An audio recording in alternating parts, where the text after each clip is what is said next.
আচ্ছা, ঈদ মানে খুশি, এই খুশিতে আমরা কিছু সহজ সহজ আইন পড়বো। আজকে আমরা পড়বো প্রকাশ্য জুয়া আইন। কি আইন? প্রকাশ্য জুয়া আইন। তার মানে কি গোপনে জুয়া খেলা যাইবো নাকি? যেহেতু আইন বলা আছে প্রকাশ্য জুয়া আইন, তার মানে গোপনে খেলা যাইবো। আইনের নাম অনুযায়ী তো এটাই বোঝা যায়, তাই কি না? তাই না? আচ্ছা, যাই হোক, আইনের নামকরণ কেন প্রকাশ্যে জুয়া আইন দিছে এইদিকে আমরা না যাই। আমরা আইনটার নাম জানি কি, প্রকাশ্য জুয়া আইন। এটা কিন্তু ইংরেজি আইন, এটার কোনো বাংলা গেজেট নাই। আমরা বাংলা করে নিছি আর কি। তো বাংলায় করে নিতে গিয়ে অনেকে, অনেক লেখক অনেকভাবে উপস্থাপন করছে, অনুবাদ করে এক একজনের বইতে আপনি এক এক রকম পাইতে পারেন। বুঝতে পারলাম? আমি আবারও বলে নিচ্ছি, এই আইনটা মূলত ইংরেজি গ্যাজেট, এটার কোনো বাংলা গ্যাজেট নাই। এটার বাংলা গেজেট না থাকার কারণে এক এক লেখক এক এক বইতে এক এক ভাবে আপনার অনুবাদ করে ছাড়ছে। আপনি যদি আইন মন্ত্রণালয়ের ওয়েবসাইটেও যান, সেখানে গিয়েও আপনি এই আইনটাকে কোন হিসেবে পাবেন? ইংরেজি হিসেবে পাবেন। যার কারণে আমরা যে বইগুলো ফলো করি, এখানে অনুবাদে যা দেওয়া আছে এর উপরে আমাদের সন্তুষ্ট থাকতে হয়। আর যদি কেউ কোনো বিষয়ে কনফিউশন ফিল করেন, তাহলে এখন তো সহজ সিস্টেম। আপনি আইন মন্ত্রণালয়ের ওয়েবসাইটে ঢুকবেন, ওইটাকে কপি করবেন, গুগল ট্রান্সলেটে গিয়ে আপনি ট্রান্সলেটে দিয়ে দিবেন। তারপরে মনে করেন যে আপনার কি হবে, আপনার চেঞ্জ হয়ে যাবে, বাংলাতে চেঞ্জ হয়ে যাবে। তবে এক্ষেত্রে খেয়াল রাখবেন, গুগলের ট্রান্সলেটের ক্ষেত্রে একটু আপনার এই খেয়াল রাখতে হবে। যেমন ধরেন, এই কারো নাম যদি চাঁদ মিয়া থাকে, তো গুগলে যখন বাংলা টু ইংলিশ দিবেন তখন কিন্তু চাঁদ মিয়া আইব না, তখন কি আইব? মুন মিয়া। নাম আইব কি? মুন। চাঁদের ইংরেজি কি আইব? চাঁদ মিয়ার নাম আইব মুন মিয়া। চাঁদপুরের ইংরেজি আইতে পারে কি মুনপুর। এরকম হয়ে যেতে পারে, কারণ সে তো রোবোটিক করবে, আপনার ব্যাখ্যা দিবে। এই জন্য এই জিনিসটা একটু খেয়াল রাখতে হয়। ছোট আইন, বেশি সময় নেব না আমরা, একটু দেখি। আচ্ছা, আমরা দেখতে পারতেছি আইনটার নাম প্রকাশ্য জুয়া আইন 1867। এটা আপনার 1867 সালের 10 নং আইন, এবং 10 এপ্রিল। এই যে দেখেন, এই যেখানে ভুল আছে, আপনারা পিডিএফ এ কারেকশন করে নেন, 1867 হবে। আমার বইতেও তাহলে এখানে ভুল আছে, আর 1967 জায়গায় হবে 1867, যেখানে লেখা আছে আর কি, যে এই সালটা আর কি। আচ্ছা, শিরোনাম দেখেন, এই আইনের নাম হবে প্রকাশ্য জুয়া আইন 1867, এবং এটা মেট্রোপলিটন ব্যতীত আপনার সমগ্র বাংলাদেশে এটা কার্যকর হবে। এক ধারাতে আরো যে জিনিসটা বলছে এটা আমরা এখন দেখি। এই যে একের একে, যে জুয়া খেলা শব্দ দ্বারা কি বোঝাবে? জুয়া খেলা শব্দ দ্বারা জুয়া বা বাজি ধরা বোঝাবে। অর্থাৎ আমরা যখন বিট করি কারোর সাথে, যে এটা হলে এত দিব, এটা হলে ওইটা দিব, এরকম জিনিসটাকে বোঝানো হয় আর কি। বোঝা গেছে? তখন সেটা কখন কখন হতে পারে?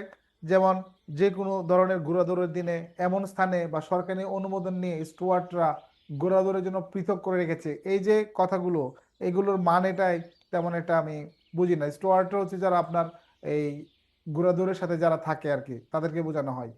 তারপর একটি লাইসেন্স যুক্ত বুক মেকার সহ। তা এই যে এইগুলো, এইগুলোর ক্ষেত্রে একটু কঠিন লাগে, এই ক্ষেত্রে আমাদের একটু সহজভাবে পড়তে হবে। জুয়া খেলার অর্থ যদি আসে, আপনি লিখবেন যে জুয়া, জুয়া খেলা অর্থ জুয়া বা বাজি ধরা। সাধারণত কি বাজি ধরা তো বুঝেন, যেটা আপনার বিটিং করা হয় আর কি, বাজি ধরা। এই বাজি ধরাকে জুয়া খেলা বলা হয়। কারণ কোনো কিছু শর্ত সাপেক্ষে যখন কোনো কিছু আপনার বাজি ধরা হয়, সেটাই হলো কি, জুয়া।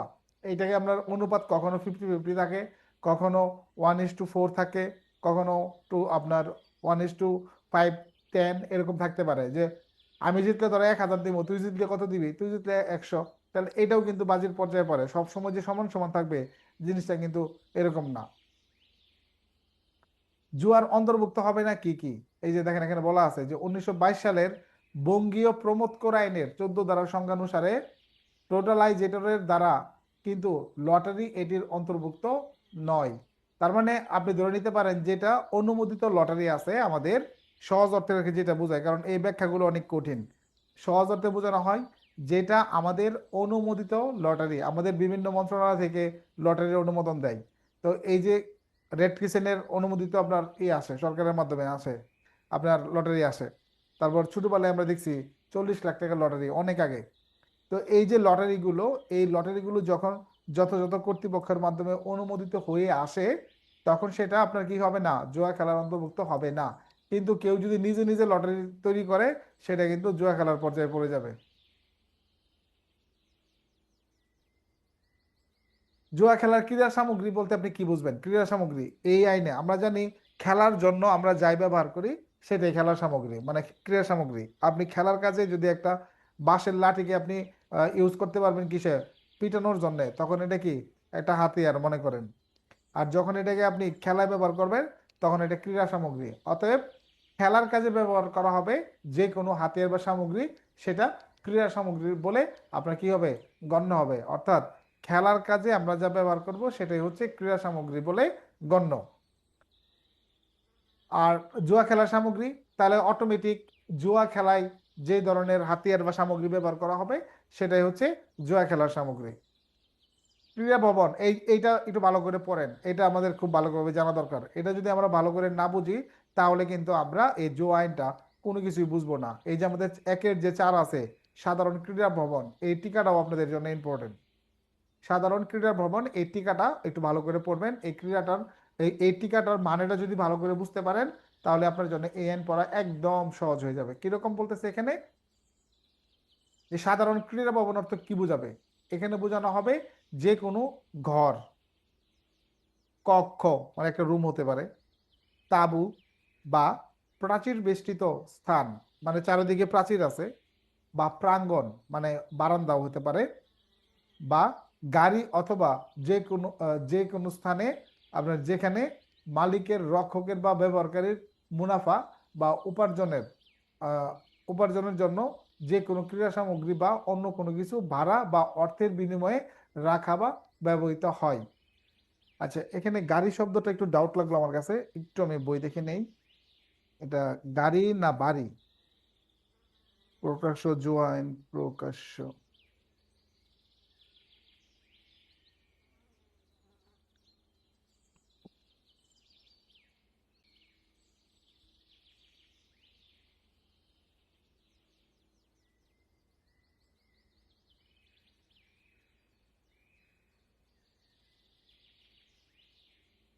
গাড়ি, ঠিক আছে।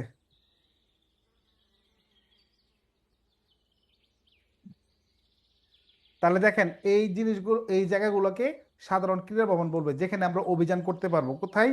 যে কোনো ঘরে, যে কোনো কক্ষে, যে কোনো তাঁবুতে, প্রাচীর বেষ্টিত স্থান যেটা বাউন্ডারি দেওয়া থাকবে, বা কোনো প্রাঙ্গণ, তারপর হচ্ছে গাড়ি, অথবা যে কোনো স্থানে। এই যে খেয়াল করেন, যে কোনো স্থানে, যার কারণে আমরা বিভিন্ন জায়গায় যাইতে পারি আর কি। যে কোনো স্থানে যেখানে মালিকের, রক্ষকের বা ব্যবহারকারীর একটা মুনাফা থাকে বা উপার্জনের কোনো ক্রীড়া সামগ্রী বা অন্য কোনো কিছু ভাড়া বা অর্থের বিনিময়ে রাখা বা ব্যবহৃত হয়। অর্থাৎ সেখানে মানুষজন খেলে, যিনি এটা তদারক করেন তাকে টাকা পয়সা দেন, যিনি এটার মালিক তিনি সেটা ভাড়া দেন, অর্থ পান। এইরকম যে প্লেসগুলো থাকবে সেই প্লেসটাই হচ্ছে মূলত সাধারণ ক্রীড়া ভবন। অর্থাৎ এই আইন অনুযায়ী সেটা জুয়া খেলার একটা ভবন হিসেবে সংজ্ঞায়িত হবে আর কি। দুই দ্বারা পড়া লাগবে না, এটা সম্প্রসারণের কথা বলছে আর কি। আর ধারা 3 ভেরি ভেরি ইম্পর্টেন্ট, ধারা নাম্বার 3। 3 ধারাটা খুবই গুরুত্বপূর্ণ। এখানে বেশ কিছু অপরাধের কথা বলছে, আমি সবকিছু আপনাদেরকে দেখাই দিচ্ছি। এখানে বেশ কিছু অপরাধের কথা এখানে বলা আছে। অপরাধগুলো একটু দেখেন 3 ধারাতে কি কি বিষয়ের শাস্তি আছে। 3 ধারাটা কিন্তু খুব মনোযোগ সহকারে বুঝতে হবে, আমি আবারও বলতেছি। 3 ধারায় কিন্তু অনেকগুলো অপরাধের শাস্তি আছে, মার্ক করতে পারেন, আমি বলতেছি পারলে আপনি নোট করতে পারেন। দেখেন 3 ধারায় আপনি কি কি প্রশ্নের উত্তর দিতে পারবেন জো আইনের 3 ধারা থেকে। এখানে বলতেছে এই আইনের এখতিয়ারভুক্ত এলাকায় যে কোনো ব্যক্তি যে কোনো ঘর, তাঁবু, কক্ষ, প্রাঙ্গণ বা প্রাচীর বেষ্টিত স্থানের মালিক বা রক্ষণাবেক্ষণকারীর ব্যবহারকারী হিসেবে যে স্থানকে সাধারণ জোয়ার স্থান হিসেবে ব্যবহৃত করতে দিতে, তার মানে কি ব্যবহার করতে দিতে, এই যে আমি একটা মার্ক করলাম এখানে আগে, এটা আমি মার্ক করলাম। তারপর হচ্ছে উক্ত গড়, তাঁবু, প্রাঙ্গণ বা প্রাচীর বেষ্টিত স্থানের মালিক বা রক্ষণাবেক্ষণকারী বা ব্যবহারকারী হিসেবে যে কোনো ব্যক্তি জেনে শুনে বা স্বেচ্ছায় অন্য লোককে উক্ত স্থানকে সাধারণ জোয়ার স্থান হিসেবে ব্যবহার করতে দিলে, তার মানে জোয়ার স্থান হিসেবে ব্যবহার করতে দিলে আমরা দুইটা জিনিস পাইলাম। এই জোয়ার স্থান হিসেবে দিলে, ও এটা তো একই। তারপর আছে যে কেউ উপরে বর্ণিত স্থানকে উক্ত উদ্দেশ্যে ব্যবহারের কাজে ব্যবস্থাপকের দায়িত্ব পালন করলে, তার মানে কি ব্যবস্থাপকের দায়িত্ব মানে যে জুয়া খেলার ম্যানেজার থাকে। তারপরে অথবা যে কোনোভাবে সাহায্য করলে, তার মানে যদি কেউ এখানে সাহায্য সহযোগিতা করে। কারণ জুয়া আইনের এই ধারাগুলো খুঁজে পাওয়া যায় না। এবং সেই ধরনের গৃহে, তাঁবুতে বা কক্ষে বা প্রাঙ্গণে বা প্রাচীর বেষ্টিত স্থানে যে কেউ জুয়া খেলার উদ্দেশ্যে অর্থ প্রদান বা নিয়োজিত, তার মানে অর্থ প্রদান বা নিয়োজিত করলে, আরেকটা পাইলাম আমরা, অভিযুক্ত হয়ে যে কোনো ম্যাজিস্ট্রেটের নিকট তিনি বিচারে সুপর্দ হবেন এবং অনূর্ধ্ব 200 টাকা পর্যন্ত জরিমানায় এবং পেনাল কোডের সংজ্ঞানুসারে 3 মাস পর্যন্ত কারাদণ্ডে অথবা উভয় দণ্ডে তিনি দণ্ডিত হবেন। তার মানে এখানে আমরা একটা জিনিস দেখতেছি যে জুয়া খেলার স্থান হিসেবে ব্যবহার, নোট করতে পারেন, কোন স্থানকে জুয়া খেলার স্থান হিসেবে ব্যবহার করতে দিলে একটা, দুই, আপনার কেউ যদি ওই স্থানের ব্যবস্থাপক মানে ম্যানেজিং এর দায়িত্বে থাকেন, দুই, তিন, কেউ যদি সাহায্য সহযোগিতা করে, সাহায্য সহায়তা করলে, চার, কেউ যদি অর্থ প্রদান বা নিয়োজিত করে, টাকা লাগায় না জুয়া খেলার উপরে, এই ধরনের কাজ যদি কেউ করে তাদের শাস্তি হবে কয় ধারায়? শাস্তি হবে আমাদের 3 ধারায়। তাহলে দেখছেন 3 ধারায় কিন্তু অনেকগুলো বিষয় কিন্তু বলা আছে 3 ধারাতে। এটা বুঝতে হবে যে আমরা অনেক সময় বুঝি না যে আসলে 3 ধারা থেকে কি কি অপরাধের শাস্তির কথা বলতেছে। তার মানে কোন স্থানকে যদি কেউ ব্যবহার করতে দেয় জুয়া খেলার হিসেবে, কেউ যদি সেখানে ম্যানেজারের দায়িত্ব পালন করে, এইটা স্থানকে ব্যবহার করতে দিলে ম্যানেজারের দায়িত্ব পালন করলে, অথবা কেউ যদি এসব কাজে সাহায্য সহযোগিতা করে, বা কেউ যদি অর্থ বিনিয়োগ করে, সেটা হলো কি আপনার এই জুয়া আইনের 3 ধারায় তিনি শাস্তির আওতায় পড়বে। জুয়া খেলা তো এখন প্রকাশ্যে তেমন একটা কমে গেছে। আমাদের এলাকায় আমি যখন ক্লাস 6-7-এ পড়ি তখন একটা জুয়া খেলার গড় ছিল বাজারে, ওপেন, একটা লোক ছিল, উনি ভাড়া দিতেন এখানে জুয়া খেলা। তো আমাদের এলাকার যারা পরিচিত লোকজন তারা এখানে ঢুকলে আমরা খালি দেখতাম যে কে ঢুকছে, পরিচিত লোক, ভালো মানুষ। তখন তার বাড়ি থেকে খবর দিতাম, তোর বউ রেখে দিতাম যে আপনার জামাই জুয়া খেলার ঘরে ঢুকছে। তখন কিছুদিন এই কাজ করার পর আমাদের একটা পরিচিতি লাভ হইলো যে এরা গোয়েন্দা, পরে যারা জুয়া খেলতে যাইতো তারা আবার করে টাকা পয়সা দিত, যে ভাই তোরা কইস না, দেখলেই ভাই ডাক দিতাম, ডেকে নিয়ে 2 টাকা 3 টাকা 1 টাকা 5 টাকা দিত, যে ভাই কইস না। তখন ওই টাকা খাওয়া শেষ, 2-3 ঘন্টা পরে আবার আইতাম, ভাই ভাবি নাম না ডাকতেছে, আবার 2-3 টাকা দিত। এটা ছিল আমাদের অর্থের প্রধান উৎস। এই এই এই কাজ, মানে দুষ্টুমি করতাম আর কি, অনেক ছোটবেলা। আচ্ছা, তার মানে আমরা বুঝছেন তো এখানে যদি কেউ ব্যবহার করতে দিত, তার মানে কেউ যদি এখানে ম্যানেজারের দায়িত্ব পালন করে, ম্যানেজার ছিলেন তো জুয়া খেলার ম্যানেজার, ওই যে বিডার বলে অনেক এলাকায়, বিডার, যে এই জিতক তারে 10 টাকা দিতে হইব, আছে না এরকম লোক? টাসের মালিক সে, পুলিশ ম্যানেজ করে সে, তারপরে ওই খবরে খবর রাখে সে, সবকিছুর দায়িত্ব সে পালন করে, এটাকে বলা হয় ম্যানেজার। তারপরে কেউ যদি সাহায্য সহযোগিতা কিরকম দেখবেন, রাস্তায় লোক খাড়াই থাকে অনেক দূরে দূরে, পুলিশ আসলে বা ইয়ে আসলে সংবাদ দিয়ে দিবে, বা বিভিন্ন জিনিস আগায় দিয়ে সাহায্য করে, তাস আইনা দিয়ে সাহায্য করে, এরকম সাহায্য করতে পারে, জুয়া খেলার জিনিস আইনা দিল, সাহায্য করলো, ওই ম্যানেজারের সহকারী ধরে ধরে নিতে পারেন। তারপরে হইলো যে অর্থ যদি কেউ এখানে বিনিয়োগ করে, অর্থ অর্থ দেয় না, যোগান দেয় জুয়া খেলার, কিন্তু আপনি খেলবেন না, আপনি আরেকজনটাকে খেলাইবেন, অর্থ বিনিয়োগ। একজন আছে না যে জুয়া খেলায় খুব এক্সপার্ট, অনেক এলাকায় কিন্তু দেখবেন এরকম এক্সপার্ট তৈরি হয়, খেলতে খেলতে খেলতে খেলতে আপনার কিন্তু এক্সপার্ট তৈরি হয়। তো ওরা জুয়া খেলার এক্সপার্ট, ওদিকে যারা খেলায় ও বিনিয়োগ করে, এরকম যারা বিনিয়োগকারী আছে তাদের শাস্তি কোন কয় দাঁড়ায়? 3 দাঁড়ায়। সাহায্য সহযোগিতা করলে কয় দাঁড়ায়? 3 দাঁড়ায়। ম্যানেজারের দায়িত্ব পালন করলে কয় দাঁড়ায়? 3 দাঁড়ায়। কোন স্থানকে জুয়ার স্থান হিসেবে ব্যবহার করতে দিলে কয় দাঁড়ায়? 3 দাঁড়ায়। তার মানে দেখছেন কতগুলো অপরাধের শাস্তি 3 দাঁড়ায়। এই 3 দ্বারা গুরুত্ব আছে কি নাই? 3 দ্বারা ভেরি ভেরি ইম্পর্টেন্ট, অনেক গুরুত্বপূর্ণ একটা ধারা। 3-এর পরে এবার যাবো আমরা 4 ধারাতে। সাধারণ ক্রীড়া ভ্রমণে উপস্থিত থাকার শাস্তি। এখানে একটা মজার অভিজ্ঞতা হইলো, আপনি জুয়া খেলেন আর না খেলেন দেখার বিষয় না, পুলিশ যাওয়ার পরে বা ম্যাজিস্ট্রেট আসার পরে যদি ওইখানে যাদেরকে পাওয়া যাবে নির্বিচারে সবাইকে অ্যারেস্ট করে নেওয়া যায়, নেওয়া যায় না? নিয়ে যায় তো। তার কারণ কি? এই 4 ধারার ক্ষমতা বলে। 4 ধারার ক্ষমতাতে কি এমন ক্ষমতা দিছে যে সবাইকে ধরতে পারে পুলিশ? তাহলে এবার আমরা চলুন দেখি যে 4 ধারায় কি বলছে। এখানে বলছে যে সাধারণ ক্রীড়া ভবন যেখানে জুয়া খেলা অনুষ্ঠিত হয় সেই ধরনের গড়ে, কক্ষে, তাঁবুতে, প্রাঙ্গণে বা প্রাচীর বেষ্টিত স্থানে তাস, পাশা, কাউন্টার, অর্থ বা অন্য যে কোনো সরঞ্জাম সহ যে কোনো ব্যক্তিকে ক্রীড়ারত, মানে খেলতেছে এরকম বা উপস্থিত দেখতে পাওয়া গেলে যে কোনো ম্যাজিস্ট্রেট দ্বারা অনূর্ধ্ব 100 টাকা পর্যন্ত জরিমানায় অথবা পেনাল কোড অনুসারে সর্বোচ্চ 1 মাস পর্যন্ত কারাদণ্ড অথবা উভয় দণ্ডে দণ্ডনীয় হবে। এবং বিপরীত প্রমাণিত না হলে যে কোনো সাধারণ ক্রীড়া ভবনে খেলা চলাকালে কোনো লোক উপস্থিত থাকলে সেও উক্ত উদ্দেশ্যে উপস্থিত ছিল বলে গণ্য করা হবে। এটাই স্বাভাবিক। আমরা যদি মসজিদের ভিতরে ফজরের সময় কোনো লোককে দেখি তাহলে আমরা স্বাভাবিক ধরে নিব কি সে নামাজ পড়তে আইছে, ঠিক না? মূলত একজন আছে চুরি করছে, আর এদিকে যাওয়ার সময় গায়েতে ময়লা টলা লাগছে, এই ফাঁকে মসজিদে দেখছে কেউ নাই, সে ঢুকিয়া হাত মুখ ধুতেছিল, এই মুহূর্তে আজান দিছে।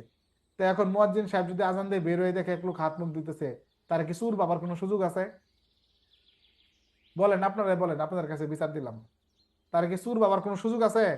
না কি মনে করবেন নামাজ পড়তে আইছে, ঠিক না? নামাজ পড়তে আইছে না?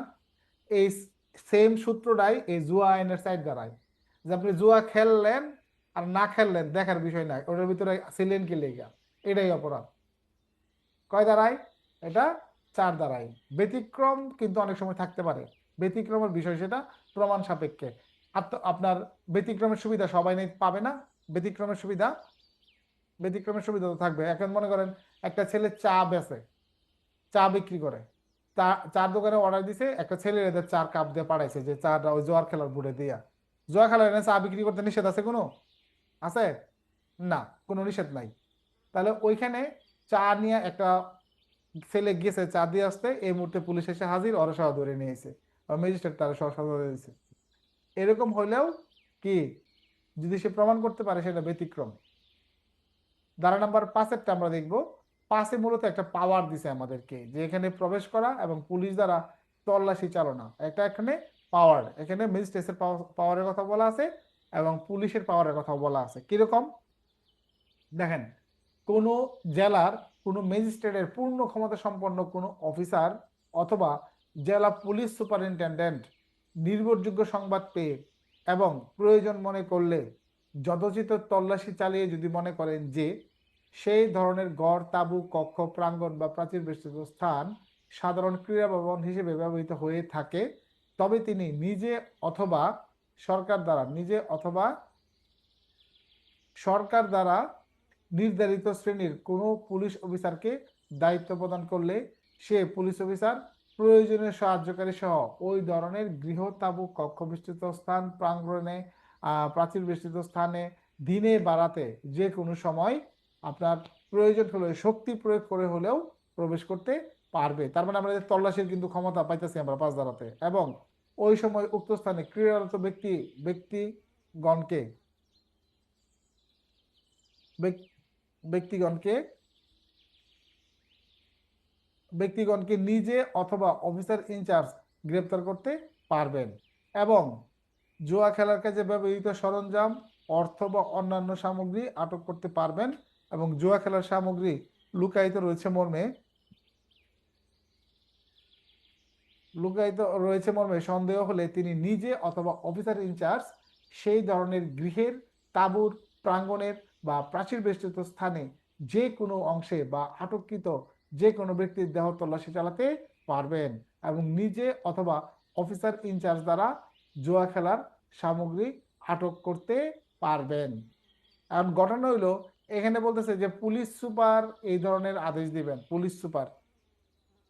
আবার এটা বাস্তবায়নকারীর ক্ষেত্রে অফিসার ইনচার্জের নাম বলা আছে, আছে না? যে অফিসার ইনচার্জ প্রয়োজনে এটা কি করতে পারবেন, আপনার বাস্তবায়ন করতে পারবেন। এখন ঘটনা হলো, থানা থেকে এএসআই, এসআই তারা তো জুয়া খেলার এখানে অভিযান পরিচালনা করে আসামি টাসামি ধরে নিয়ে আসে, তাদেরকে তো এসপি স্যার বলে না। তারা কিভাবে তাহলে প্রবেশের ক্ষমতাটা প্রয়োগ করে? দেখেন, এসপি সাহেব ক্ষমতাটা কারে দিছে? ওসি কে না? ওসি কে দিছে কিনা? ওসি কে দিছে আইন অনুযায়ী। তো ওসি মানেই তো এসআই, এসআই মানেই তো ওসি, ওসি মানে এএসআই, এএসআই মানেই তো ওসি, তাই না? ওসির পক্ষ হয়েই তো আমরা কাজগুলো করি। এই জন্য ওসি বললে আমরা সেই কাজগুলো করে থাকি। এখন পুলিশ সুপার কি ওসিকে বলে? 100%। ক্রাইম কনফারেন্সে এসপি ওসিদেরকে নির্দেশ দিয়ে দেয় না যে আপনার থানা এলাকায় কোনো ধরনের জুয়া খেলা চলবে না, জুয়ারি করতে দেবেন না, এরকম বলে দেয় না? ক্রাইম কনফারেন্সে বলে দেয় এবং ওয়ার্ল্ডে ছেড়েও বলে। প্রতিনিয়তই বলে। তার মানে এইগুলো হচ্ছে আপনার কার ঊর্ধ্বতন কর্তৃপক্ষের আদেশ। এই বলে অফিসার ইনচার্জ কি করতে পারেন, এখানে প্রবেশ করতে পারেন, প্রবেশ করে এখানে তল্লাশি করতে পারেন, পাইলে এগুলো জিনিসপত্র পাওয়া গেলে তিনি সেটা আটক করতে পারেন। মনে রাখবেন, আটক করে আইনানুগ ব্যবস্থা নেওয়া পর্যন্ত কিন্তু পুলিশের কাজ। পুলিশ কিন্তু এই সরঞ্জামাদি আটক করার পরে অতি উৎসাহী হয়ে এগুলোকে কখনোই কি করবেন না, ভাঙচুর বা পুরাবেন না, এটা ক্ষমতা আপনার নাই। তবে এই ভুল কিন্তু আমি নিজে করছি। আমার চাকরি যখন 1.5 বছর, তখন আমি এক থানায়, এই যে কিশোরগঞ্জ পাকন্দিয়া থানায়, তখন আপনার মনে করেন যে উদ্ধার করলাম ক্যারাম বোর্ড, কিশোরগঞ্জ পুলের ঘাট নামক জায়গা, না, মঠখোলা, মঠখোলা বাজার থেকে ক্যারাম বোর্ড ধরে নিয়ে এসে মনে করেন কুড়াল দা কোবাইয়া কাটতেছি, এটা আবার ছবি তুলছি। নতুন নতুন র্যাঙ্ক লাগলে যাওয়া হয় আর কি, বুঝছেন না? তখন ছবি তুলছি, ছবি টবি তুললে বীরত্বপূর্ণ কাজ হিসেবে আবার ফেসবুকে দিছি। কিছুক্ষণের মধ্যে ওসি স্যার দেখছে, দেখে ফোন দিছে, আমার ডাইকে নিছে। আমি তো ভাবছি ভালো কথাই কইবো। ডাইকে নিয়ে বলতেছে, জাহাঙ্গীর আপনি কি ক্যারাম বোর্ড সিরার ছবি দিচ্ছেন ফেসবুকে, আপনি যে কুড়াল দিয়ে কোবাই কাটতেছেন? আমি বলছি স্যার, ও ডিলিট করেন, ও এখনই ডিলিট করেন। আপনি পারেন এটা কি করতে, কোবাইতে? ক্যারাম বোর্ড আপনি কোবাইতে পারেন? আপনার ওসি পারে? কই পড়ছেন? হ্যাঁ, এ এসে হয়েছেন কিভাবে আপনি? আরে ভাই, যা আচ্ছা তাই অপমান করলো। পরে মোটামুটি একটু লজ্জাই পাইলাম। আমি জুয়াইন বাই করে দেখলাম যে না, এটা তো ম্যাজিস্ট্রেটে পারে। ওই সময় বের করলাম। আমি যখন কইছে যে এ এসে কেমন হয়েছেন, তখন তো গায়ে একটু লাগছে। তখন মনে করেন যে দেখলাম, বাই করে দেখলাম যে পারি কিনা, যে না, যে তখন আমার কি বিবেক কাজ করে না, আবেগ কাজ করছে। তখন এমন অবস্থা হয়েছে আর কি। অতএব আমরা ফেসবুকিং করার সময় এই জিনিসগুলো খেয়াল রাখবো যে আইনের বাইরে গিয়ে আমি কোনো কাজ করতেছি কিনা।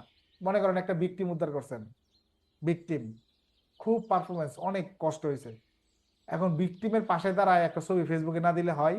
তাই না? এখন দিলেন, ভিকটিমের পরিচয় প্রকাশ পাবে এরকম কোনো ছবি বা কোনো কিছু কি আমরা দিতে পারি? দিতে পারি না। আমরা এগুলো দিতে, আমরা এটা কি করতে পারি না, পারি না। এটা খেয়াল রাখতে হবে যে আইন আমাকে কি ক্ষমতা দিছে, আমি ঠিক ততটুকুই সামাজিক যোগাযোগ মাধ্যমে নিয়ে আসব। তাহলে পাশে বুঝছেন তো, এখানে আপনার প্রবেশ করার এবং পুলিশ দ্বারা তল্লাশি করার ক্ষমতা, এটা কার কাছ থেকে আসবে? পুলিশ সুপার থেকে, অথবা ম্যাজিস্ট্রেসি পাওয়ার ক্ষমতা সম্পন্ন পুলিশ অফিসার। তাহলে ম্যাজিস্ট্রেসি ক্ষমতা সম্পন্ন অফিসার কে? সার্কেল অফিসার আছে না? আমাদের ফৌজদারি কার্যবিধির 12 ধারা মোতাবেক বলা আছে না, এএসপি টু আপ, তাদেরকে নির্বাহী ম্যাজিস্ট্রেটের ক্ষমতা প্রয়োগ করা যাবে। তার মানে আবার পুলিশ আইনেও কিন্তু আমরা পড়ছি যে সহকারী পুলিশ সুপার যারা, তারাও পুলিশ সুপার হিসেবে দায়িত্ব পালন করতে পারবে, তারা পুলিশ সুপার হিসেবে গণ্য হবে। 2-3 দিন আগেই পড়লাম না, 2 দিন আগেই তো মনে হয় পড়লাম পুলিশ আইনের যে লাস্ট ক্লাস। তো আমরা এখানে জিনিস ক্লিয়ার হইলাম যে পুলিশ এই সংবাদ পেয়ে এই কাজ করতে পারেন, পুলিশ সুপার নিজে অভিযান পরিচালনা করতে পারেন, বা তিনি ওসিকে দায়িত্ব দিতে পারেন, তারপর ওসি প্রয়োজনীয় ব্যবস্থা নিতে পারেন। ধারা নাম্বার 6 আমরা দেখব, এখানে একটা সূত্র প্রয়োগ করছে। কি সূত্র? এখানে সূত্র বলতেছে, সন্দেহজনক গৃহে তাস বা জুয়া খেলার যে অন্যান্য সামগ্রী পাওয়া গেলে তা দ্বারা প্রমাণিত হবে যে উক্ত গৃহ জুয়ার আখড়া। আমরা অনেক সময় বলি যে এই স্থানটা মাদকের আখড়া, এই স্থানটা জুয়ার আখড়া। আবার সনাতন ধর্মাবলম্বীদের কাছে কিন্তু একটা আখড়া আছে। আখড়া আছে না? আছে কিনা? নাই, কারণ আমরা দেখতেছি না। জিউর আখড়া নামে মন্দিরকে কি বলে ডাকা হয়? জিউর আখড়া ডাকা হয় না? জিউর আখড়া। সনাতন ধর্মাবলম্বী কেউ নাই? আপনি দেখবেন শ্রী শ্রী একটা নাম থাকে, অমুকের জিওর আখড়া, এরকম নাম থাকে। ওইটা আমি দেখছি, যেখানে মন্দির থাকে, অনেক বড় স্থান থাকে, ওইখানে আপনার ধর্মচর্চা হয় নিজ নিজ। স্যামসাং, মৃণাল বলেন একটু, আমার তথ্য কি সঠিক কিনা?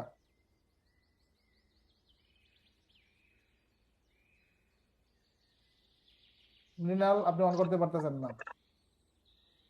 পারছেন? বলেন। শ্রী শ্রী রাধা গোবিন্দ জিউ রাখা আছে স্যার এরকম।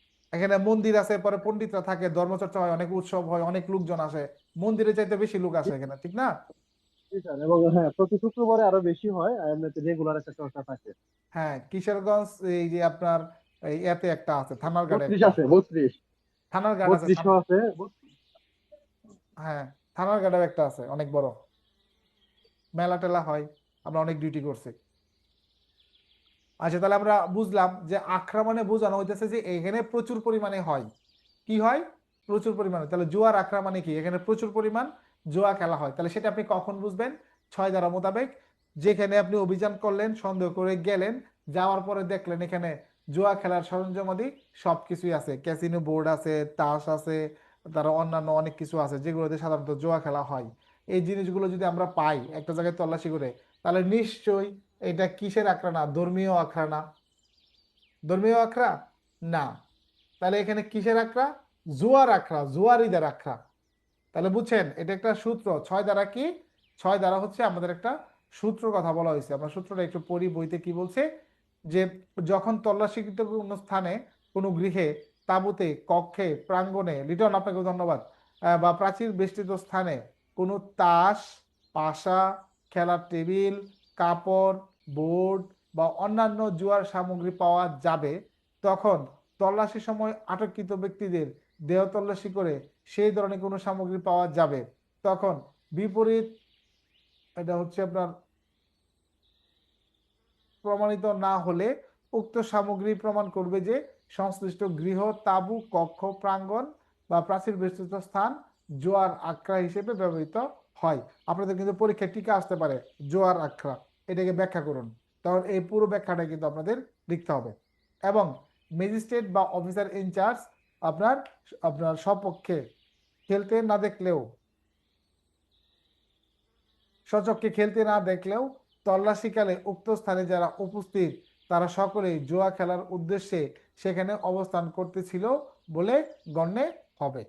তার মানে বুঝছেন তো? তার মানে এখানে আপনার যে এই খেলারত অবস্থায় দেখতে হবে জিনিসটা এরকম না। ওইখানে আপনার যারা অবস্থান করতেছিল তাদেরকে এখানে বোঝানো হবে, তারা এখানে জুয়া খেলার উদ্দেশ্যে এখানে অবস্থান করতেছিল বলে গণ্য হবে। তার মানে জুয়া খেলার জন্য উপস্থিত থাকাটাই হচ্ছে জুয়া খেলার জন্য আপনার মেইন বিষয়, আর কোনো কিছু না যে খেলতেই হবে, খেলাই দেখতে হবে এরকম না। তাহলে দুইটা সূত্র আমরা এখানে পাইলাম। তার মানে প্রথম সূত্রটা পাইলাম হচ্ছে যে জুয়া খেলার সামগ্রী যদি কোথাও পাওয়া যায়, ধরে নিতে হবে ওই স্থান হলো কি? জুয়ার আখড়া। আর জুয়া খেলার আখড়ার ভিতরে যদি কাউকে দেখা যায়, সেই ব্যক্তিকে আটক করা হলে, সেই ব্যক্তিকে ওখানে দেখা গেলে এ থেকে ধরে নেওয়া হবে, এই থেকে ধরে নেওয়া হবে যে ওই ব্যক্তি এখানে জুয়া খেলার উদ্দেশ্যেই ওইখানে অবস্থান করতে ছিল। তার মানে দুইটা বিষয় এখানে সূত্র আকারে ক্লিয়ার করছে। ধারা নাম্বার 7, যেখানে বলা আছে মিথ্যা নাম ঠিকানা প্রদানের দণ্ড। অনেক সময় পুলিশ অফিসার গ্রেপ্তারের পর জিজ্ঞেস করতে পারে আপনার নাম ঠিকানা কি, বা ম্যাজিস্ট্রেট ধরার পরে জিজ্ঞেস করতে পারে আপনার নাম ঠিকানা কি।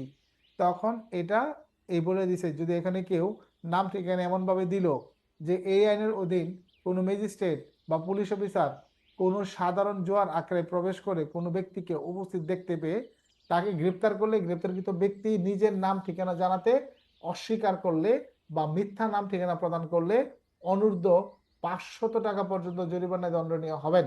এবং ম্যাজিস্ট্রেট সাব্যস্ত করলে যে কোনো যুক্তিসঙ্গত পরিমাণ ক্ষতিপূরণও প্রদান করবেন। এবং আপনার সেইভাবে দণ্ডপ্রাপ্ত ব্যক্তি উক্ত জরিমানা বা ক্ষতিপূরণের অর্থ পরিশোধ না করলে ম্যাজিস্ট্রেট দ্বারা সর্বোচ্চ 1 মাস পর্যন্ত কারাদণ্ডে দণ্ডনীয় হবেন।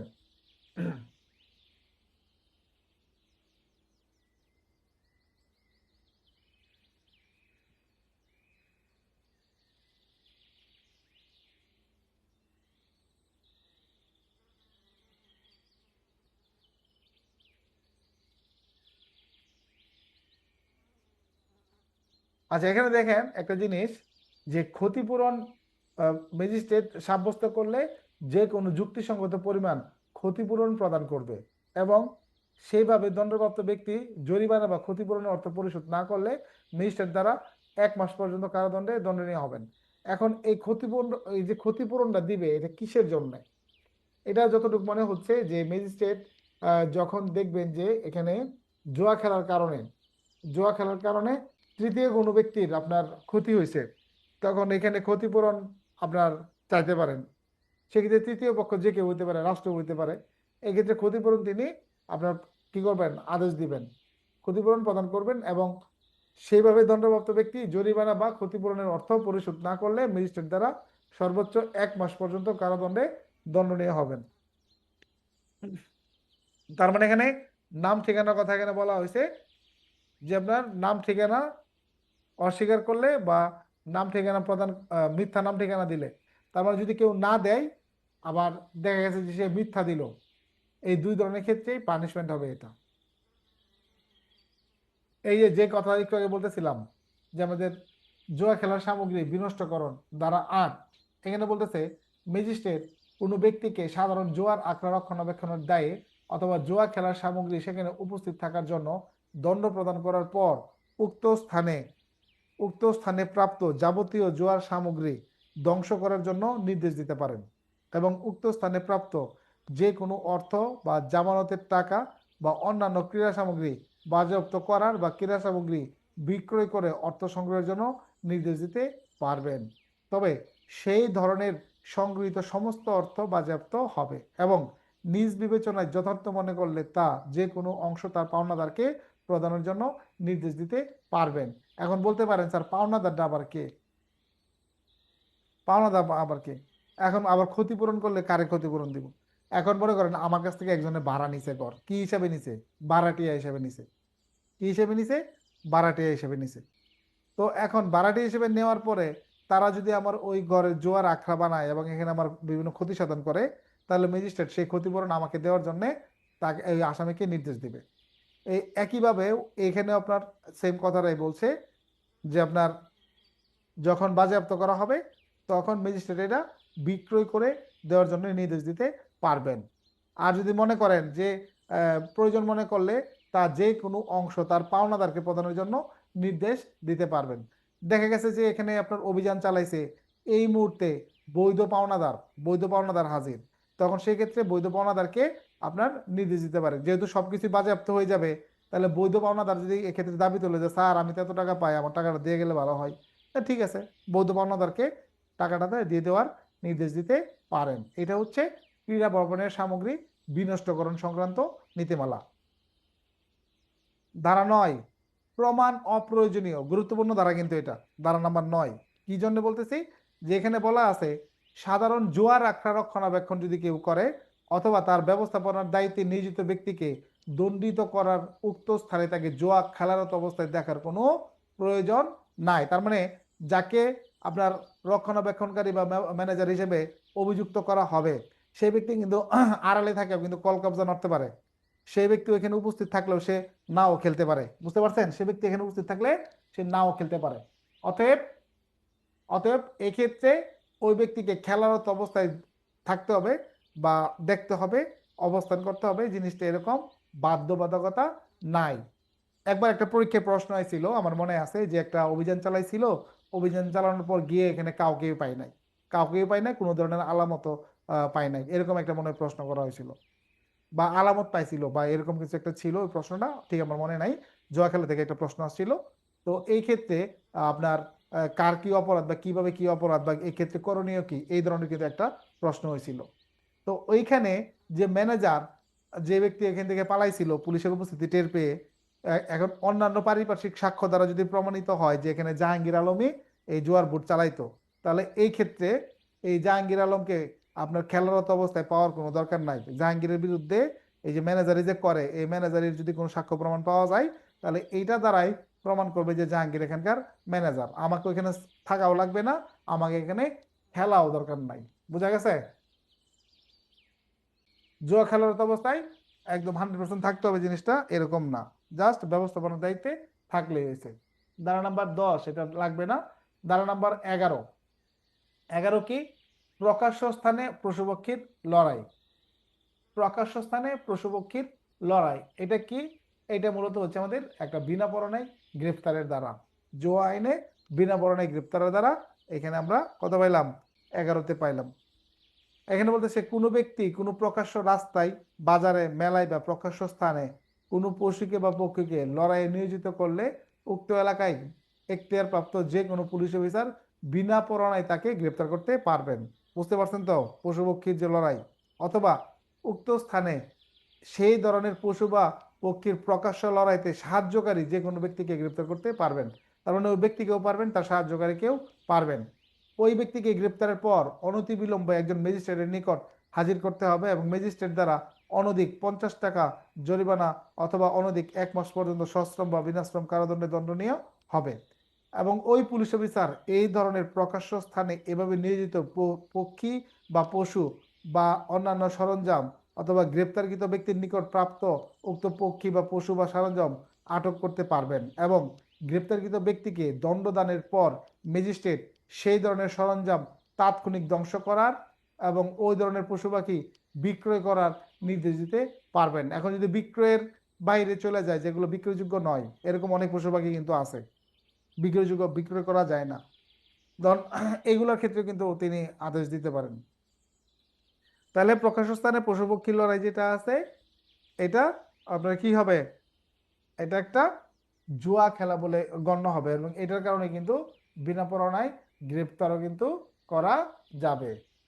11 ক এখানে আবার এটাকে অব্যাহতি দিছে যে দৈহিক কষ্ট যারা দেখায়, অর্থাৎ যারা সার্কাস দেখায় আর কি, সেই সার্কাসটা কি করা হয়েছে, এখানে সার্কাসটাকে একটা বৈধতা দেওয়ার প্রয়োজন বোধ করছে যে এরা তো আসলে এটা করে খায়, এটা করেই খায়, তাহলে দৈহিক কষ্ট যদি কেউ দেখায় তাকে আপনার অব্যাহতি দেওয়া হয়েছে আপনার জুয়া আইনের 11 ক ধারা মোতাবেক। আর বাকি যা আছে এগুলো নাই, এগুলো নাই, দরকার নাই আর। এই যে আপনাদের 13, 12, 13, 14, 15, 16, 17 এগুলো কোনো প্রয়োজন নাই।